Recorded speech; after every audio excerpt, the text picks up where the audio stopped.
Indonesia में जो भी हुआ वो अचानक से नहीं था। यह गुस्सा लोगों के दिलों में कई सालों से बसा हुआ आ रहा था। हाल ही में कुछ दिन पहले इंडोनेशिया में पॉलिटिक्स को लेकर बहुत ही बड़ा झगड़ा हुआ है। वहां के लोगों ने संसद तक जला दी है और एक सबसे बड़ी रिपोर्ट, वहां पे एक पुलिस की गाड़ी से एक डिलीवरी बॉय को कुचल दिया गया, जिसके बाद उस पर कोई भी कार्रवाई नहीं की गई। इसके बाद में जनता भड़क गई और उन्होंने बहुत से कारनामे कर दिए। तो चलिए जानते इस खबर को पूरे एकदम डिटेल के साथ। जैसा अभी इंडियन गवर्नमेंट में हो रहा है कि इंडियन गवर्नमेंट बिना किसी वजह के अपने घरों में पैसे भरते जा रहे हैं, वही हालत अभी इंडोनेशिया में हुई। उनमें सबसे बड़ी वजह थी कि सांसदों की फिजूल खर्ची।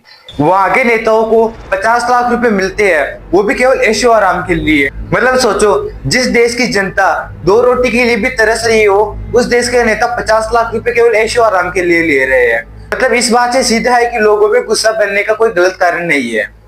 उनमें दूसरी सबसे बड़ी वजह थी महंगाई और बेरोजगारी। इंडोनेशिया में धीरे धीरे महंगाई बढ़ती जा रही है, लेकिन वहां की मजदूरी वो की वही है। मजदूरी में कोई भी बढ़ावट नहीं की गई है।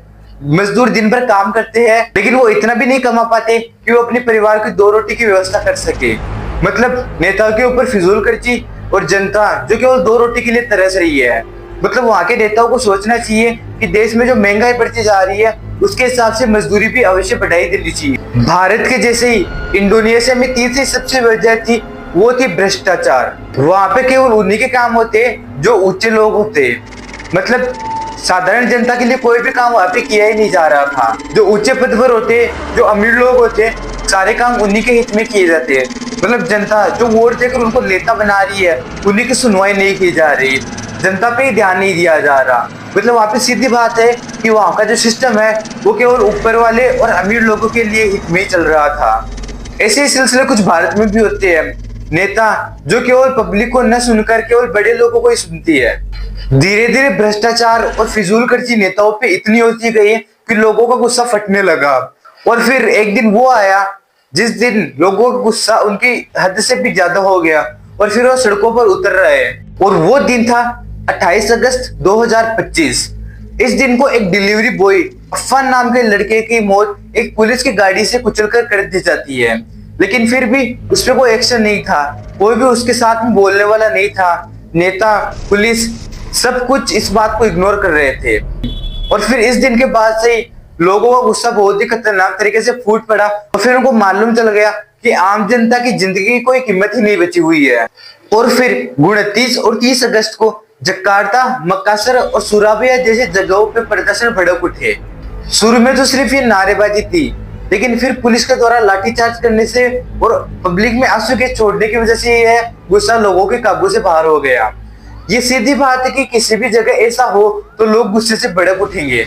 लेकिन 1 सितंबर 2025 को गुस्साई भीड़, लोगों में भड़का हुआ गुस्सा संसद भवन तक पहुंच गया। शुरू में तो पत्थरबाजी हुई, दरवाजे तोड़े गए, लेकिन फिर किसी व्यक्ति ने संसद भवन को आग लगा दी। धीरे धीरे पूरा संसद भवन आग की लपटों में गिर गया।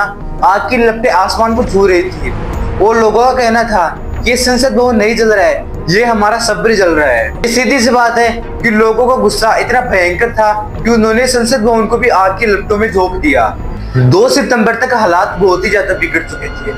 पुलिस को और सेना को तैनात कर दिया गया था और अब तक लगभग 7 लोगों की मौत हो चुकी थी और कई सैकड़ों लोग घायल हो चुके थे। फिर 3 सितंबर को सरकार ने ऐलान किया कि सांसदों के बदले कटाए जाएंगे, विदेशी यात्रा कैंसिल होगी और अफवान की मौत की जांच होगी। लेकिन तब तक लोगों का भरोसा भी संसद भवन के साथ ही जल चुका था।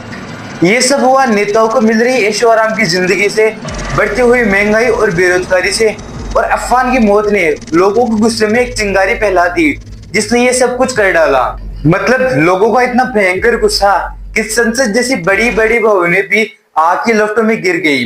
लेकिन ये सिर्फ इंडोनेशिया में नहीं है, ये भारत जैसे अनेक देशों में है, जहां पर लोगों की और नेताओं की गलतियों को केवल पैसों के नाम पर ही दबा दिया जाता है। अगर इन नेताओं की गलतियों को ध्यान से देखा जाए तो इनमें आपको बहुत से बड़े बड़े घोटाले मिल जाएंगे, लेकिन पैसों के नाम पर सब कुछ बंद कर दिया जाता है। जो लोग इन पर आवाज उठाने चलते हैं, या तो उनको पैसे के लालच देकर या फिर उन्हें किसी गलत आरोप में फंसाकर उन्हें चुप करा दिया जाता है।